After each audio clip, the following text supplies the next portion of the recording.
Bismillahirrahmanirrahim. Alhamdulillahirabbil alamin wa bihi nasta'in ala umurid dunya waddin. Wassalatu wassalamu ala asyrafil anbiya wal mursalin sayyidina maulana Muhammadin wa ala alihi wa sahbihi ajma'in. Qala al-musannif rahimahullah wa nafa'ana bi ulumihi fid dharain amin. Yang kedua dari ilmu sirri atau dari ilmu tasawuf.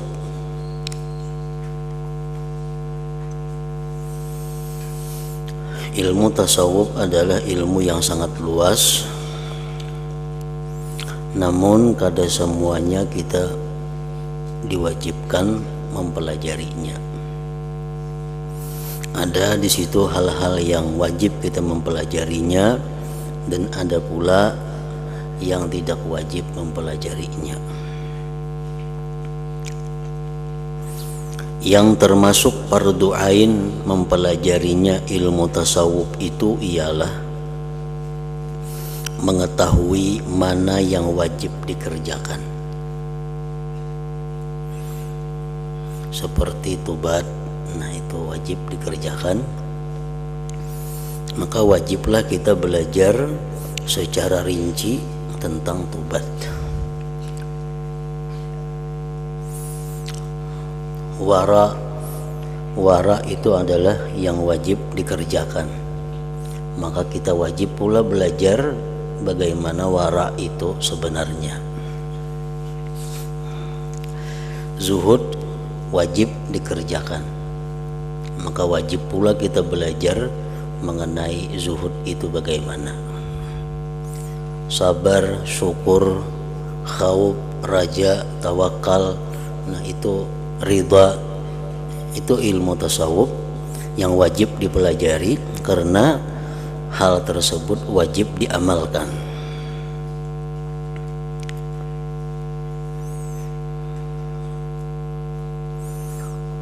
Mengetahui mana yang wajib dikerjakan dan mana yang wajib ditinggalkan. Macam riya itu wajib ditinggalkan. Kita wajib mempelajari masalah riya. Dengki wajib ditinggalkan. Maka fardu ain mempelajari macam apa dengki itu. Hubbud dunia itu wajib ditinggalkan. Kita wajib juga belajar apa yang dimaksud dengan hubbud dunia itu.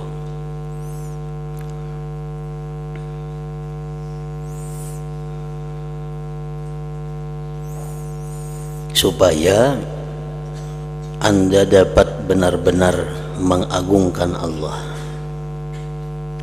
Supaya bujur-bujur bisa ta'zim kepada Allah, mengagungkan Allah.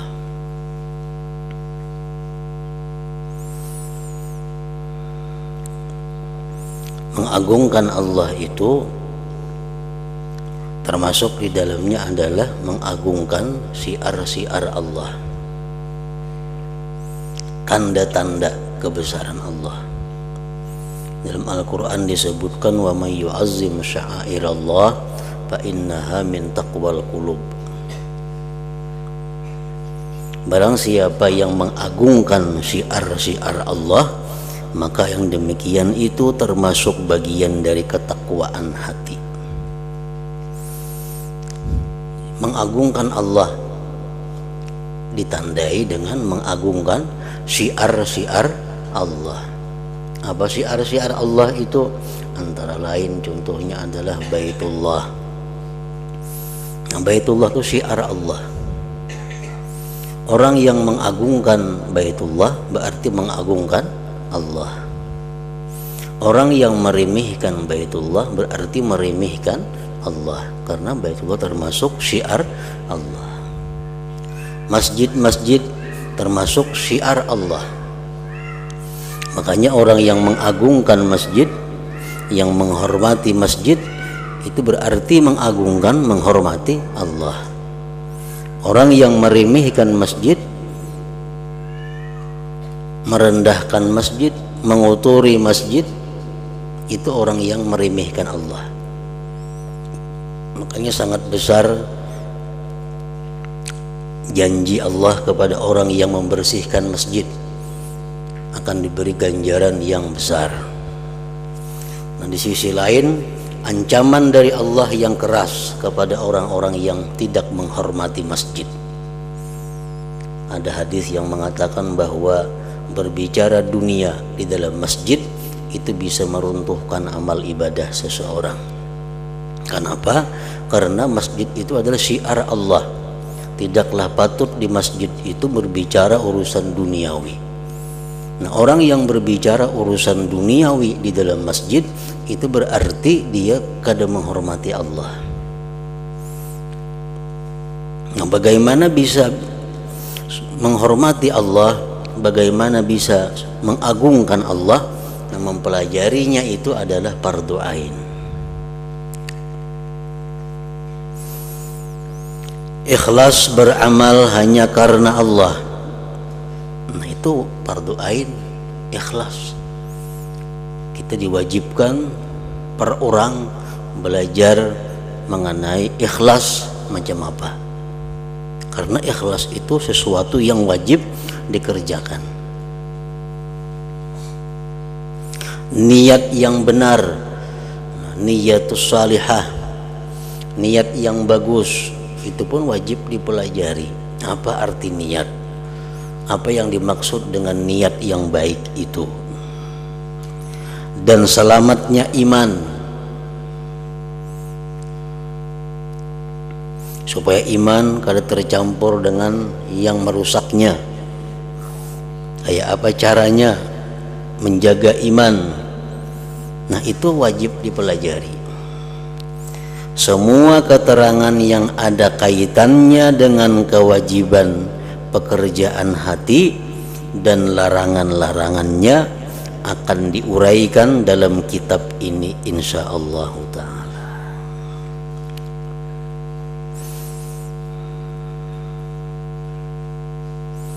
Jadi itulah kadar yang wajib dipelajari dari ilmu tasawuf. Ya, macam nang kayak wara umpamanya, itu beberapa tingkatan.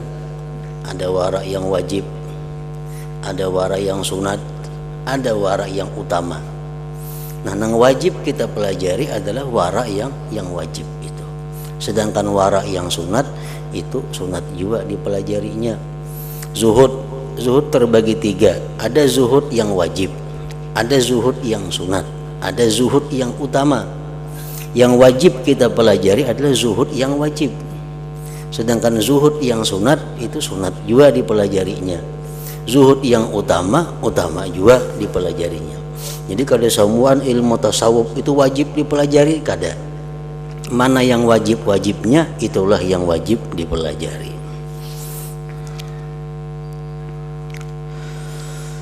Yang ketiga dari ilmu syariat, ilmu fikih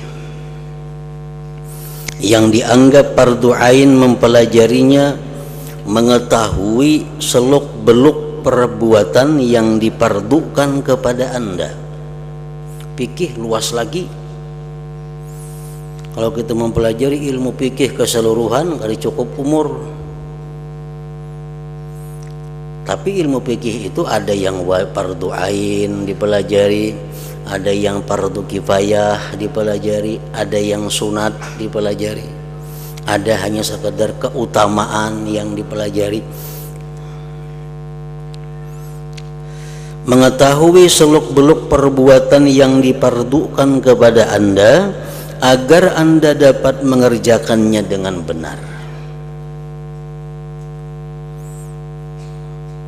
Belajar mengenai sembahyang fardu juga belajar. Belajar mengenai sembahyang sunat juga belajarnya. Misalnya bersuci, berwudu, itu mau kada mau setiap orang wajib mempelajari bagaimana berwudu itu yang sah. Dan salat sembahyang 5 waktu itu wajib belajar dengan sebenar-benarnya. Kayak apa sembahyang itu supaya sah?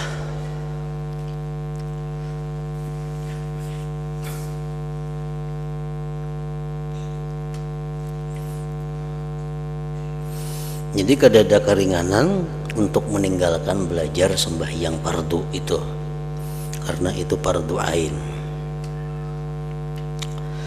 Adapun haji, zakat, dan jihad, jika memang telah menjadi fardu ain bagi Anda, maka mengetahui ilmunya juga fardu ain. Orang yang sudah satur naik haji, sudah bayar, menunggu giliran, nah itu wajib belajar manasik haji supaya hajinya itu sah. Orang yang sudah ada berisi duit satu nisab, tinggal lagi menunggu haul, nah maka dia wajib belajar zakat. Macam apa mengelola zakat itu, mengeluarkan zakat itu yang benar. Orang yang jihad itu ada fardu kifayah, ada fardu ain. Jihad yang fardu kifayah seperti umpamanya kaum muslimin itu ingin menaklukkan kampung musuh, nah itu fardu kifayah.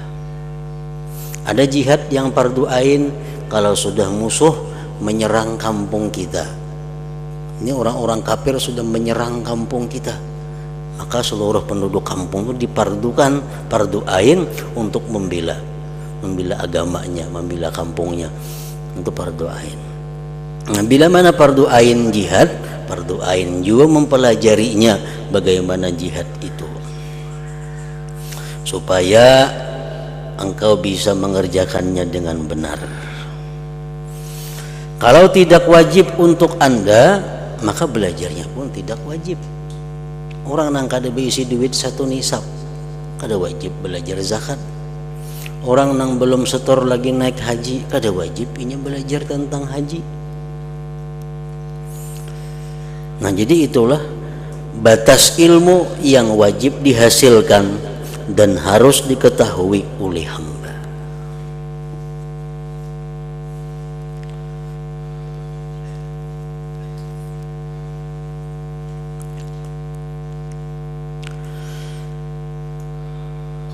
Andai kata Anda bertanya, apakah aku diwajibkan mempelajari ilmu tauhid, ilmu kalam? Ilmu tauhid ya ilmu kalam yang dapat aku jadikan alat untuk membatalkan i'tikad agama-agama kafir, dan supaya mereka menerima hujah-hujah dalil-dalil agama Islam, atau kujadikan sebagai alat buat mengalahkan hujah dalil ahli bid'ah, dan agar mereka menerima hujah-hujah sunnah. Wajibkah kita belajar ilmu tauhid agar kita bisa membatalkan, mengalahkan dalil-dalil orang kafir? Wajibkah kita belajar ilmu tauhid yang gunanya untuk melemahkan i'tikad orang-orang bid'ah? Nah, jawabnya, maka ketahuilah bahwa mempelajari ilmu yang demikian hukumnya fardu kifayah. Hukumnya fardu kifayah. Yang fardu ain daripada ilmu tauhid itu bagi Anda hanyalah apa yang bisa membenarkan i'tikad Anda berkenaan dengan pokok-pokok agama. Selain itu tidak. Dari ilmu tauhid itu yang wajib ain, yang fardu ain kita pelajari adalah yang membenarkan i'tikad kita. Yang penting kita belajar tauhid itu adalah supaya kita bisa mengiktikadkan tentang Allah bagaimana sebenarnya, mengiktikadkan tentang Rasulullah bagaimana sebenarnya. Cukup. perkara ilmu untuk berdebat kepada orang kafir, perkara ilmu tauhid yang untuk berdebat kepada orang bid'ah itu tidak wajib kita pelajari. Ada fardu ain, itu fardu kifayah. Cukup dalam satu negeri itu beberapa orang yang mampu untuk menghalang i'tikad bid'ah, i'tikad sesat itu.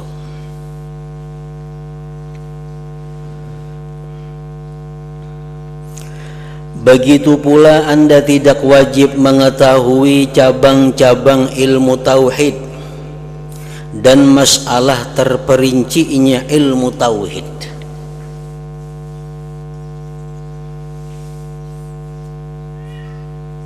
Serta mempelajari semua masalahnya ilmu tauhid, itu kada wajib.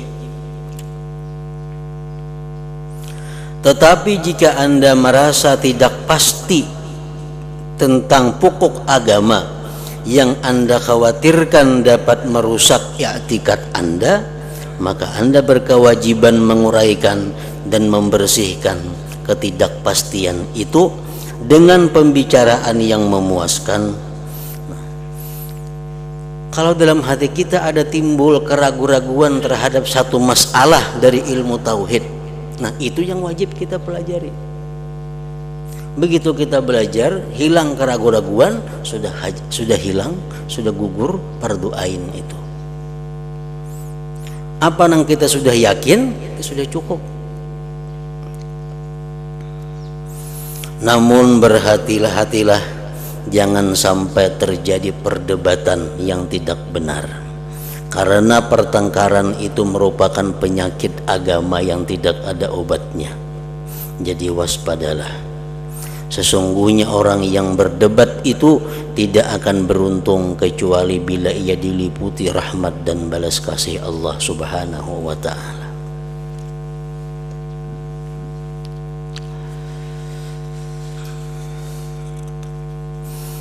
Kemudian ketahuilah bahwa apabila di setiap daerah sudah ada pendakwah, sudah ada juru dakwah mubaligh dari golongan ahli sunnah yang menguraikan ketidakjelasan dalam masalah i'tikad dan dapat menolak para ahli bid'ah, serta bisa mengelola sendiri ilmu kalam, ilmu tauhid yang digunakan untuk mengurai ketidakterangan ini, dan bisa menjernihkan hati orang yang ahli kebenaran dari gangguan ahli bid'ah, maka orang-orang selain pendakwah tersebut bebas dari kewajiban menghadapi ahli bid'ah dan pemeluk agama kafir.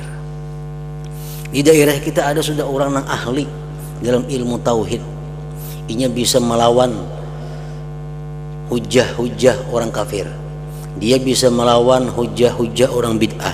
Nah, orang-orang selain inya itu kada wajib lagi mempelajari ilmu tauhid seluas itu. Fardu kifayah sudah gugur.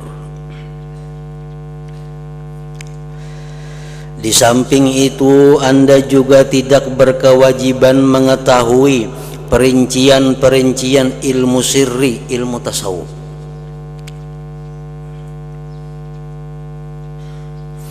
Dan semua masalah yang ada hubungannya dengan keajaiban hati, kecuali apa yang dapat merusak ibadah Anda. Nah, itu yang wajib dipelajari.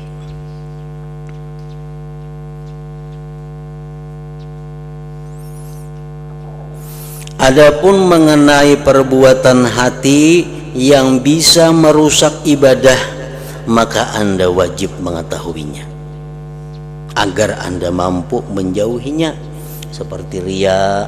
Nah, itu perbuatan hati yang merusak ibadah.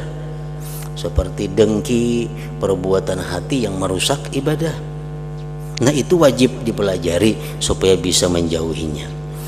Begitu pula perbuatan hati yang wajib Anda lakukan, seperti ikhlas, memuji Allah, bersyukur kepadanya, tawakal dan sebagainya. Anda wajib mengetahuinya supaya Anda bisa mengerjakannya. Sedangkan selain dua masalah ini, perbuatan hati yang merusak ibadah dan perbuatan hati yang wajib dilakukan, selain itu Anda tidak berkewajiban mengetahuinya, kada wajib mempelajarinya.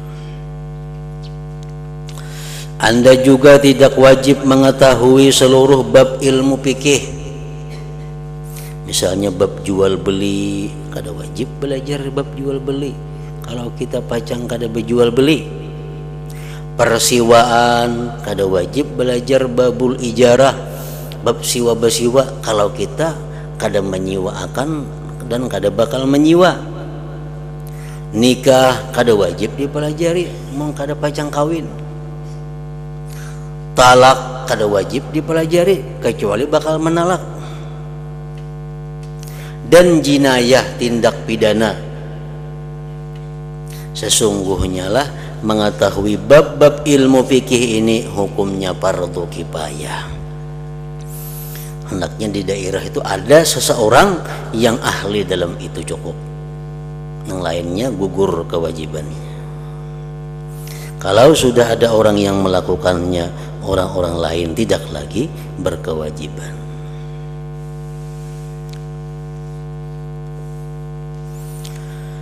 Seandainya engkau bertanya, ilmu tauhid sebagaimana telah diterangkan itu, apakah bisa dihasilkan tanda ada orang yang mengajarkannya? Adakah tanda-tanda orang yang mampu mengajarkan ilmu tauhid itu? Ketahuilah bahwa guru yang mengajar itu tugasnya hanyalah membuka, menggampangkan, dan lebih memudahkan dihasilkannya ilmu. Tetapi Allah Ta'ala dengan anugerahnya yang akan memberikan keberhasilan kepada orang yang dikehendaki di antara para hambanya. Jadi Allah lah sebenarnya guru mereka. Ilmu tauhid itu kitab-kitab yang kita pelajari, sifat 20 umpamanya, itu hanya membuka pikiran kita,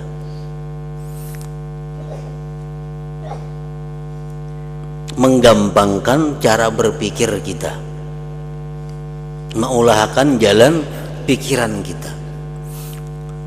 Umpamanya kita dalam sifat 20 Allah Ta'ala bersifat wajib ada dengan dalil adanya alam semesta. Itu bacaan sifat 20. Lalu kita berpegang di situ. Menjadi orang Allah Ta'ala itu ada. Dalilnya jadi sifat 20 ada tuh alam semesta. Nah itu kada kawa macam itu, tauhid kita belum pas, tauhid kita belum sempurna. Kenapa? Karena kita taklid dengan sifat 20. Taklid dalam ilmu tauhid ini kada bisa dibenarkan keimanan seseorang. Nah itu disuruh kita berpikir, dikembangkan alam semesta. Apa alam semesta? Langit, bumi, gunung, hewan, tumbuh-tumbuhan, batu-batuan, manusia, lautan. Nah itu alam semesta. Di dalam kitab sifat 20 Allah Ta'ala itu ada dalilnya alam semesta. Jangan itu kita umpati, kita mesti membuka pikir, mengembangkan. Lalu kita dapat misalnya pemikiran Allah Ta'ala itu ada, dalilnya apa? Itu adanya pohon contohnya. Nah ini bukti bahwa kita sudah mulai membuka pikir daripada apa yang ada dalam kitab sifat 20. Apa dalilnya Allah Ta'ala ada? Itu matahari tiap hari terbit, pasti ada yang mengaturnya, yaitu Allah Subhanahu wa Ta'ala. Nah itu sudah bujur ngarannya dalil tauhid kita. Jadi jangan semata-mata apa yang disampaikan oleh guru, apa yang tertulis oleh kitab itu yang dipegang, itu kada boleh dalam ilmu tauhid. Guru hanya menyampaikan sesuatu yang membuka pikiran kita. Kitab hanya menulis, kitab hanya untuk membuka pikiran kita. Selanjutnya itu kita yang membukanya, kita yang memperluasnya. Selanjutnya ketahuilah bahwa akabah ilmu ini merupakan akabah jalan yang rumit, sulit ditempuh. Kalau kita hendak beribadat, jalan yang ditempuh adalah pertama-tama berilmu dahulu. Ilmu tauhid secukupnya, ilmu tasawuf secukupnya, ilmu fikih secukupnya.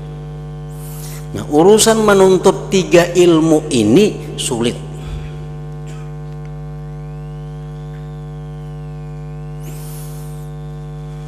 Namun dengan menempuhnya, apa yang Anda cari dan Anda maksudkan bakal Anda raih.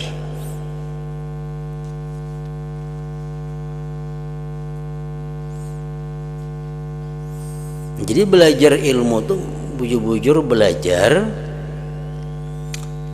untuk tujuan supaya bisa mengagungkan Allah, supaya bisa beribadah itu benar, supaya bisa beribadah itu diterima Allah. Nah, mempelajari ilmu itu pun sulit.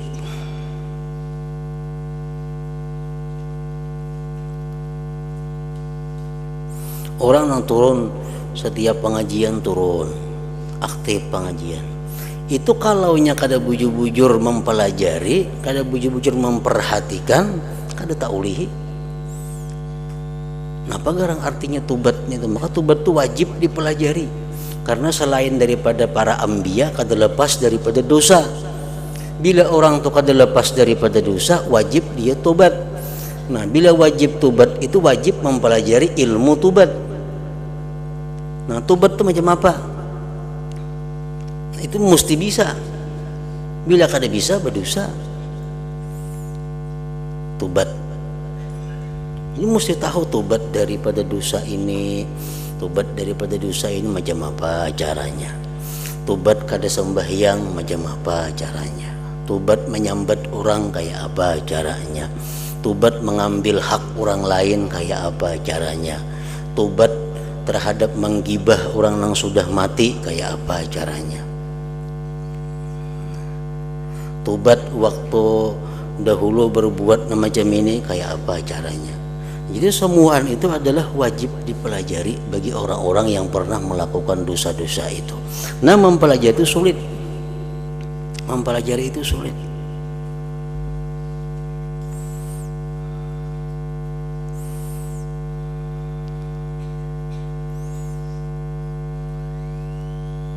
Manfaat akabah ilmu ini banyak sekali.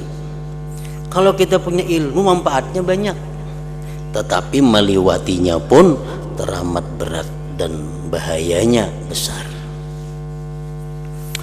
Banyak orang yang menyimpang dari akabah ini, lalu menjadi sesat. Banyak orang yang menuntut ilmu, yang mengaji tauhid, sekalinya sesat. Banyak orang yang mengaji tasawuf, sekalinya sesat. Banyak orang yang mengaji fikih, sekalinya sesat. Karena semuaan ilmu-ilmu itu berpotensi untuk sesat. Orang mengaji ilmu tauhid karena tersalah gurunya atau salah kitab yang dibacanya, bukan hanya tauhid yang didapatnya, tapi menyekutukan Allah.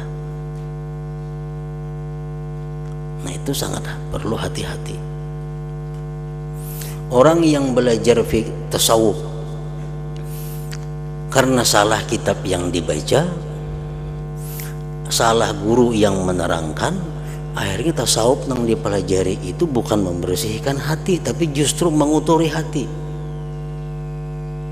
Ilmu fikih yang mestinya belajar fikih itu untuk membenarkan ibadah, tapi karena salah kitab yang dipelajari atau salah guru yang mengajari, akhirnya belajar fikih itu salah bebulih karena ada kaulnya.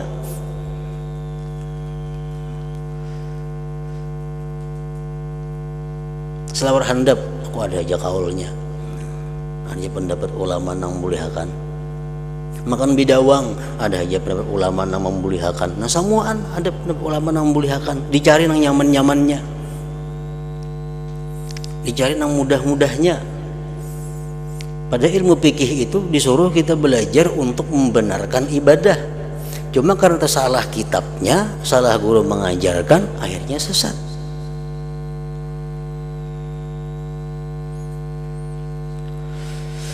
Nah, jadi banyak orang yang menyimpang dari akabah ilmu ini lalu menjadi sesat.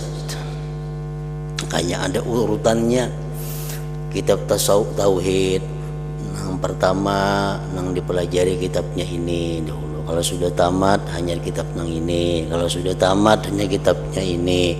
Ilmu tasawuf kayak itu juga. Pertama yang dipelajari dahulu kitabnya ini, yang kedua hanya ini, yang ketiga hanya ini. Kitab fikih yang dipelajari tahap pertama yang ini, yang tahap kedua itu ada aturan-aturannya supaya apa? Supaya jangan menyimpang. Orang yang kada punya dasar ilmu tauhid, belajar langsung ke tauhid yang tinggi itu berbahaya. Orang yang belum belajar dasar ilmu tasawuf, timbul tasawuf yang tinggi dipelajari, akhirnya sesat. Orang yang belum mantap ilmu fikih yang halus-halusnya, belajar yang tinggi-tingginya, bahaya. Nah, banyak orang yang menempuhnya lalu terpelisit. Banyak orang yang bingung di dalamnya lalu putus di tengah jalan. Tidak sedikit orang yang mampu melewatinya dalam jangka waktu yang pendek, tetapi ada pula yang berputar-putar selama 70 tahun belum juga berhasil. Semua itu berada dalam kekuasaan Allah Azza wa Jalla. Mengenai manfaat ilmu telah aku tuturkan, yaitu sangat dibutuhkan oleh hamba untuk mendasari semua urusan ibadahnya, terutama ilmu tauhid dan ilmu sirri. Sungguh telah diriwayatkan bahwa Allah Ta'ala memberikan wahyu kepada Nabi Daud alaihi salam, firman-Nya, "Hai Daud, tuntutlah ilmu yang bermanfaat." Nabi Daud bertanya, "Wahai Tuhanku, apakah ilmu yang bermanfaat itu?" Allah Ta'ala berfirman, "Yaitu hendaknya engkau mengenal kemegahanku, keagunganku, dan kesempurnaan kekuasaanku atas segala apa yang aku kehendaki. Karena pengetahuan yang demikianlah yang mampu mendekatkan dirimu kepadaku." Nah, jadi artinya ilmu yang kita tuntut itu ilmu yang berbuah kepada mengagungkan Allah. Ilmu yang berbuah mengakui kesempurnaan kuasa Allah kepada apa yang dikehendakinya. Kayak apa cara supaya kita bisa dapat mengagungkan Allah sebenarnya? Tentu belajar ilmu tauhid, belajar ilmu tasawuf, belajar ilmu fikih. Sembahyang. Nah, dalam sembahyang itu ketiga-tiga ilmu itu ada. Dalam sembahyang ada ilmu tauhid. Kenapa? Karena sembahyang itu menyembah Allah. Menyembah Allah itu urusan ilmu tauhid. Sembahyang itu beribadah kepada Allah, itu ilmu tauhid. Dalam sembahyang itu ada khusyuk, itu urusan ilmu tasawuf. Dalam sembahyang ada rukuk, sujud, tumakninah, itu urusan ilmu fikih.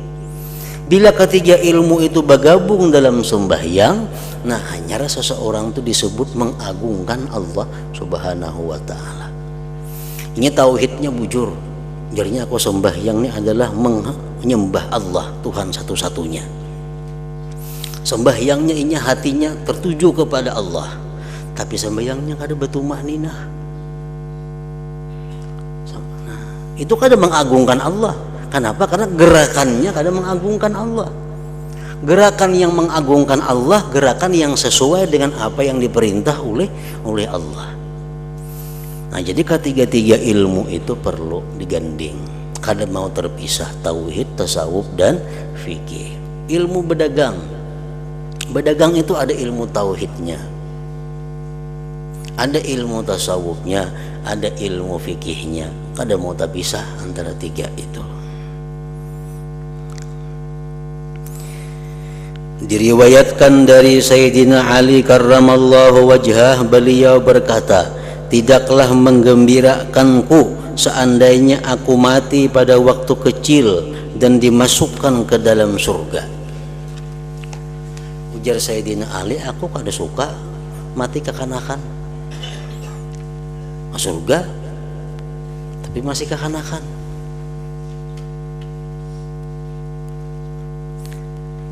Sedangkan aku belum dewasa lalu mengenal Tuhanku.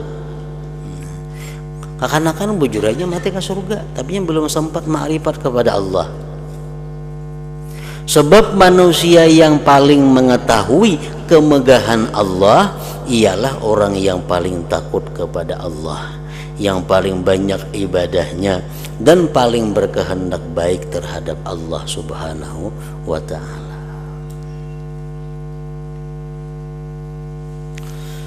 Adapun kepayahan menuntut ilmu, maka serahkanlah diri Anda pada keikhlasan dalam menuntut ilmu, dan hendaklah menuntut ilmu itu bertujuan mencari pengertian, bukan sekedar supaya dapat menceritakan. Tujuan menuntut ilmu adalah supaya paham untuk diamalkan, bukan tujuan mencari ilmu itu untuk dapat mengisahkan.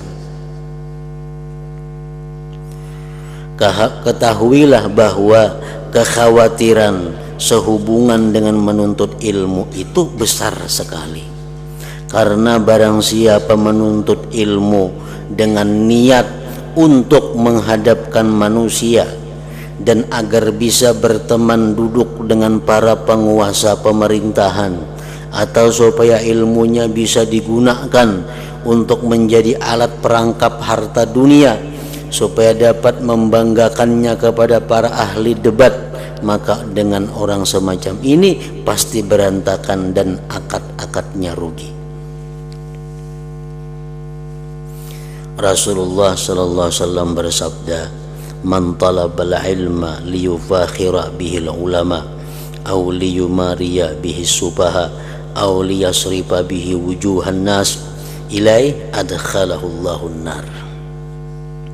Barang siapa menuntut ilmu supaya bisa berbangga terhadap ulama dengan ilmunya itu, atau supaya dapat membantah orang-orang bodoh, atau supaya dengan ilmu itu manusia berpaling kepadanya, artinya berhadap kepadanya, maka Allah bakal memasukkannya ke dalam neraka. Nah, itu tujuannya menuntut ilmu kayak itu. Tujuannya menuntut ilmu supaya bisa bergabung dengan ulama. Tujuannya menuntut ilmu supaya dihargai, dihormati para penguasa. Tujuannya menuntut ilmu supaya dapat harta benda dunia. Nah, kalau macam itu niatnya menuntut ilmu, adkhalahullahu nar, Allah masukkan dia ke dalam api neraka.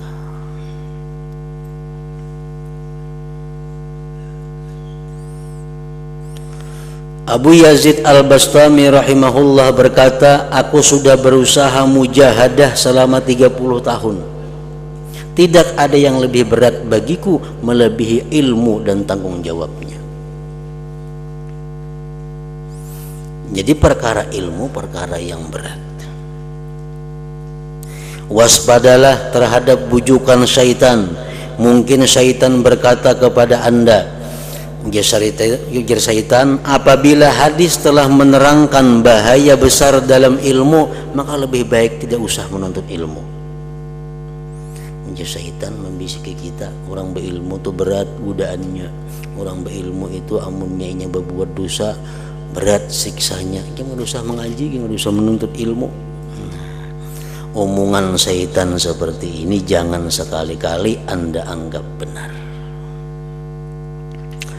Sungguh telah diriwayatkan dari Rasulullah sallallahu alaihi wasallam, beliau bersabda, ketika aku mi'raj, aku diperlihatkan neraka, ujar Nabi. Lalu aku melihat sebagian penduduk neraka adalah orang-orang miskin. Mana miskin sudah ke neraka pulang matinya. Para sahabat bertanya, ya Rasulullah, apakah miskin dari harta? Penduduk neraka tuh banyak orang miskin ya Nabi. Lalu jawab sahabat, apakah mereka itu miskin harta? Rasulullah menjawab, tidak, melainkan miskin ilmu. Nah, miskin ilmu. Sehingga amal perbuatannya banyak nang bertentangan dengan hukum Allah karena kada tahu, betakun kada mau. Ada orang kada belajar, cuma ini betakun bila hendak berbuat. Hendak berdagang, betakun mengenai jual beli kayak apa. Hendak bertobat, betakun cara-cara tobat. Walaupunnya kada hari-hari menuntut ilmu kada jadi masalah, tapi bila ada masalah nang inya kada tahu, inya betakun. Nah, kayak itu maksudnya.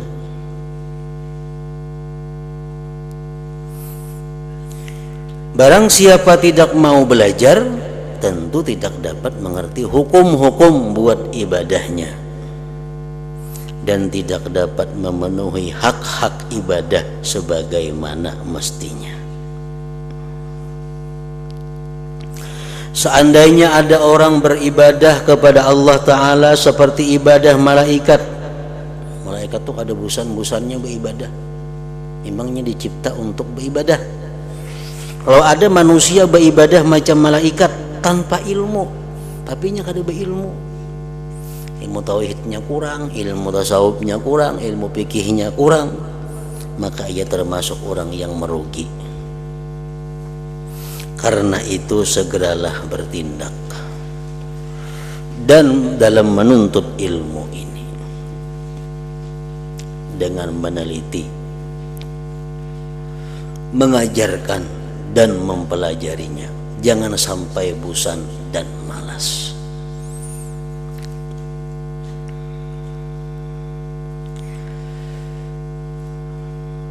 Jika Anda tidak segera bertindak, maka dikhawatirkan Anda berada dalam bahaya kesesatan.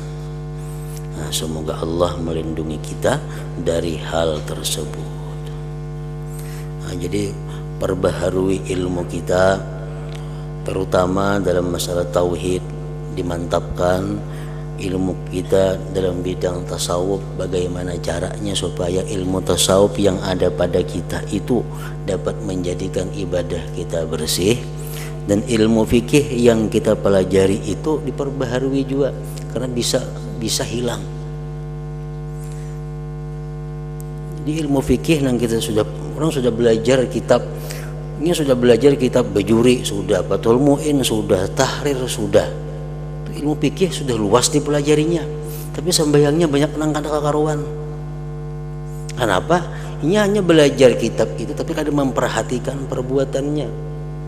Nya bisa membaca kitab, bisa mengarti, bisa menjelaskan, tapi kada mensesuaikan praktiknya. Banyak demikian orang seperti itu. Sudah mengajar macam-macam kitab fikih, tapi sembahyangnya jauh dari ilmu nang diajarkannya. Makanya jar Nabi, sallu kama ra'aitumuni usalli. Sallu kama ra'aitumuni usalli. Sembahyanglah kamu, jar Nabi, seperti kau lihat aku sembahyang. Jadi bagaimana sembahyang Nabi, macam itulah sembahyang kita. Jadi kalau cukup masalah sembahyang ini kita membaca kitab, kita baca kitab kita, kalau kita mengerti, kalau kita paham tentang sembahyang itu kada cukup, mesti kita melihat praktik sembahyang orang yang bujur macam apa, atau kita sembahyang diperhatikan oleh guru yang mengerti tentang sembahyang macam apa. Di kitab aja kada kau mengetahui bujur kadanya, sujud kita pas kalawan di kitab, rukuk kita pas kalawan di kitab, bacaan kita cocok kalawan tajwid yang kita pelajari, kada kawa ya kita nang baca kita ndangarakan kada kawa. Nah, jadi kita mesti mendengar ada orang, kita melihat ada orang nang bujur-bujur sembahyangnya benar, kita tiru, atau kita datang kepada orang. Nah, di situ kita datang kepada orang, kita minta lihatakan kayak apa sembahyangku, bujur kada. cocok kada dengan pelajaran kitab nang ku pelajari, takbirku macam apa, sujudku macam apa, dilihat oleh seseorang yang mengetahui. Nah bila sudah bujur, nah hanyar itu bisa dikatakan bujur. Namun sekadar membaca kitab, mendengarkan pengajian, tapi kadang mempraktikkan kayak apa sembahyang sebujurnya, itu masih belum bujur. Masih ada yang mensahkan. Karena jar Nabi, sallu kama ra'aitumuni usalli. Sembahyanglah kamu seperti kalian melihat aku sembahyang. Nah, di situ adapun kepayahan menuntut ilmu, maka serahkanlah diri Anda pada keikhlasan.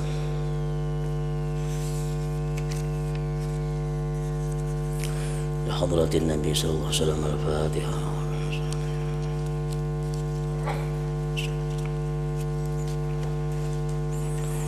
Bismillahirrahmanirrahim. Alhamdulillah rabbil alamin. Allahumma shalli wa sallim ala sayyidina Muhammad wa alihi washabbihi ajma'in.